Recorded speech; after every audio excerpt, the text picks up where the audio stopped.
What price would you be willing to pay for freedom? It's a question that echoes through history, reverberating with the resounding drumbeat of human rights.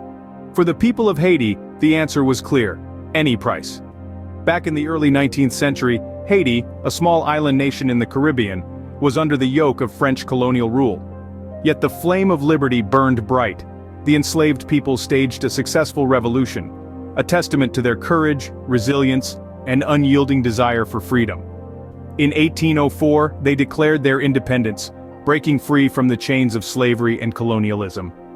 Haiti became the first Black republic and the second country in the Western Hemisphere to gain independence after the United States. But as they would soon discover, the price of freedom was not merely measured in the blood spilled on the battlefield. But the fight for freedom did not end with independence. The chains of slavery were broken, but the shackles of debt were soon to be forged. In 1825, a specter of a French military reinvasion loomed menacingly over Haiti. Under this ominous threat, Haiti was cornered into signing a treaty with its former colonizer, France. This treaty wasn't a document of peace or reconciliation. Instead, it was a bill demanding an astronomical sum of 150 million francs.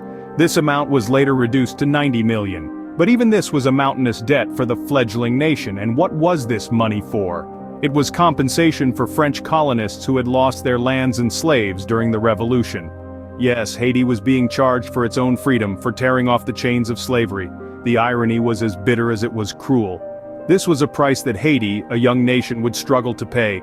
The ransom came at a high cost, not just in money, but in the future of a nation. Struggling to meet the astronomical demand, Haiti found itself cornered into borrowing funds from the very country that had oppressed it, France, and also from American banks. This was the beginning of a vicious cycle of debt and financial dependency. Imagine a young sapling trying to grow with a boulder on its branches, and you'll have an idea of the burden that Haiti bore. Its economic development was severely hindered, leaving it to grapple with prolonged poverty that continues to echo in the lives of its people today. This wasn't just about money.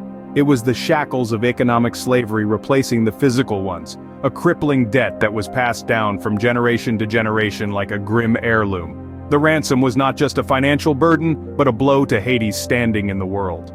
The ransom didn't just cripple Haiti economically, it isolated them on the global stage. The enormous debt Haiti owed to France cast a long shadow over its international relations.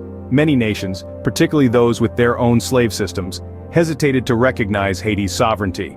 They feared the precedent it set: a successful slave revolt, a Black republic, and the financial repercussions of potential freedom for their own enslaved populations.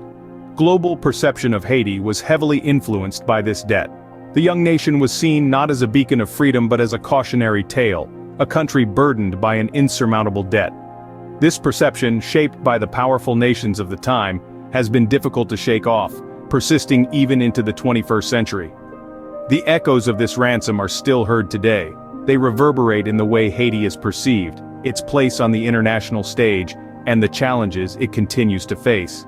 Over a century later, the question remains: who truly owes whom? As we step into the 21st century, a forceful tide of voices has been demanding that France repay the ransom it had imposed on Haiti. These voices include activists, historians, and Haitian politicians who argue that this debt was not just illegitimate, but it also inflicted lasting damage upon Haiti.